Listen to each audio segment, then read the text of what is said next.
아, 요즘 진짜 밖에 나가서 뭐 사 먹으려면 지갑 열기가 무섭죠. 어유, 물가가 너무 올랐어요. 네, 맞아요. 외식비 부담이 정말 커졌습니다. 근데 이런 와중에도 있잖아요. 유독 햄버거는 좀 웃고 있다고 하고, 반대로 피자는 좀 울상이라고 하더라고요. 네, 이게 참 흥미로운 현상인데요.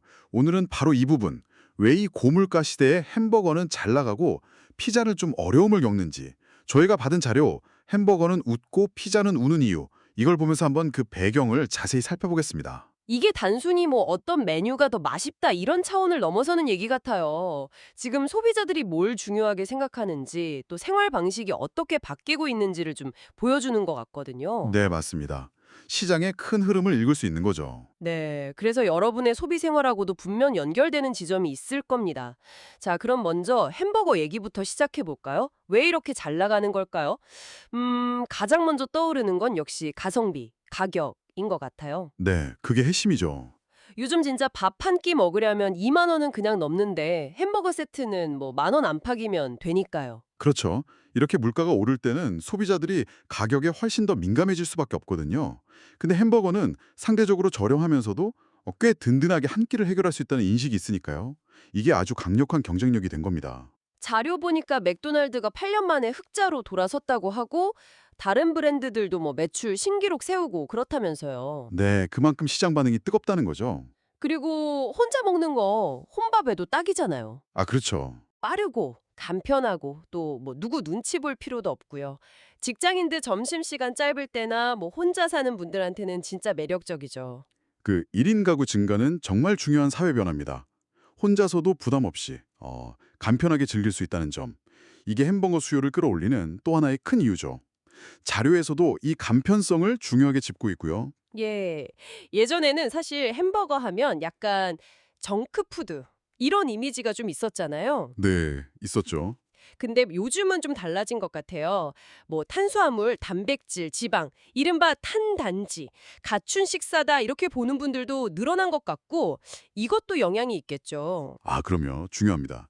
이 건강에 대한 관심이 높아지면서 햄버거 업계도 가만히 있지 않았거든요. 재료질도 높이고 영양 정보도 투명하게 공개하고 이런 노력들이 쌓이면서 과거의 그 부정적인 이미지를 많이 벗어낸 거죠. 소비자들한테도 긍정적으로 받아들여지고 있고요. 자, 그럼 이제 반대로 피자 쪽으로 한번 넘어가 볼까요? 피자는 왜 이렇게 힘들어 할까요? 자료를 보니까 정말 햄버거랑 상황이 딱 반대던데요. 네, 가장 큰 건 역시 이것도 가격이겠죠. 피자는 뭐 프랜차이즈에서 한 판 시키면 기본 3, 4만 원은 훌쩍 넘어가니까요. 맞습니다. 그 가성비라는 측면에서 보면 햄버거하고 비교가 될 수밖에 없어요. 보통 피자는 여럿이 같이 먹는 메뉴라는 인식이 강한데 이 높은 가격은 확실히 좀 부담 요인이 됩니다. 실제로 뭐 피자헛이나 미스터 피자 같은 큰 브랜드들도 적자를 기록했다고 하니까 현실이 좀 어렵긴 한가 봐요. 네, 시장 상황이 그걸 보여주는 거죠. 그리고 이게 혼자 먹기에는 양도 너무 많고 가격도 그렇고 좀 애매하잖아요. 혼밥하고는 좀 거리가 멀어 보여요. 네, 맞아요. 피자는 그 기본 주문 단위 자체가 크다는 게 특히 1인 가구한테는 좀 부담이죠.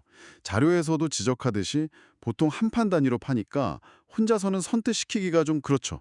매장에서 빨리 먹고 나오기도 좀 그렇고요. 그렇죠. 접근성 면에서도 햄버거랑 차이가 나죠. 훨씬 햄버거가 간편하고요. 그럼 피자 업계도 뭐 가만히 보고만 있지는 않을 텐데요. 자료에 보니까 할인 경쟁을 엄청 하고 있다고요. 네, 통신사 제휴 할인이라든가 방문 포장하면 얼마 깎아 준다던가 이런 프로모션은 계속 강화하고 있습니다. 근데 이게 근본적인 해결책이 되기는 좀 어렵다는 시각이 많죠. 왜 그런가요? 자료에서도 좀 우려하는 부분인데 이게 너무 과도해지면 결국 출혈 경쟁이 되거든요. 수익성은 나빠지고 또 소비자들이 한번 그 할인된 가격에 익숙해지면 나중에 정상가격으로 돌아갔을 때 저항감이 커질 수밖에 없어요. 아, 그렇겠네요. 그럼 이게 그냥 임시방편 정도라는 거네요. 그렇죠. 근본적인 해결책이라기보다는 좀 미봉책에 가깝다고 볼 수 있습니다. 그럼 어떻게 해야 할까요? 피자 업계는 어떤 돌파구를 찾아야 할까요? 결국에는 혁신에서 답을 찾아야 한다고 봅니다. 단순히 가격만 내리는 경쟁을 넘어서서 뭔가 새로운 가치를 소비자들에게 줘야 하는 거죠. 예를 들면 최근에 일부 업체들이 1인용 피자 같은 걸 내놓는 시도는 하고 있어요. 아, 그런 움직임이 있군요. 네, 이건 긍정적인 방향이라고 보는데요. 여기서 더 나아가서 메뉴 자체를 좀 더 혁신한다든지 아니면 매장 운영 방식을 새롭게 한다든지, 좀 더 재미있는 브랜드 협업을 한다든지, 이런 좀 더 근본적인 변화들이 필요해 보입니다. 아니면 아예 확 고급화 전략으로 가거나 반대로 확 저렴한 시장을 노리는 것도 방법이 될 수 있겠네요. 네, 그것도 가능하죠. 시장을 좀 더 잘게 나눠서 타겟 고객에 딱 맞는 전략을 짜는 것도 좋은 방법이 될 수 있습니다. 자, 그럼 오늘 이야기를 좀 정리해보면요.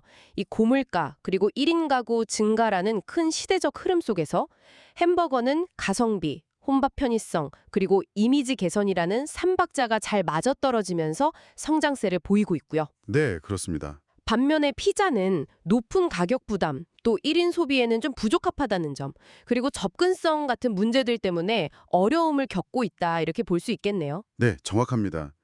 근데 이게 단순히 햄버거와 피자 이 두 메뉴만의 이야기는 아니라고 생각해요. 현재 소비자들이 중요하게 생각하는 가치가 뭔지, 그러니까 가격 대비 만족도라든지 시간 효율성, 또 개인화된 경험 같은 것들이죠. 이런 것들을 아주 명확하게 보여주는 단면이라고 할 수 있습니다. 그러네요. 청취자 여러분께서는 최근 외식하실 때 어떤 기준을 많이 고려하시나요? 혹시 비슷한 고민을 하고 계시진 않은지 한번 생각해 보셔도 좋을 것 같아요. 과연 피자 업계가 말씀하신 그런 혁신을 통해서 이 어려운 상황을 좀 뒤집을 수 있을지 궁금해지네요. 혹은 햄버거나 피자 말고 지금 이런 소비자 트렌드 변화 속에서 새롭게 좀 떠오르거나 반대로 어려움을 겪게 될 다른 분야는 또 뭐가 있을지 이런 걸 생각해 보는 것도 흥미로운 질문이 될 것 같습니다.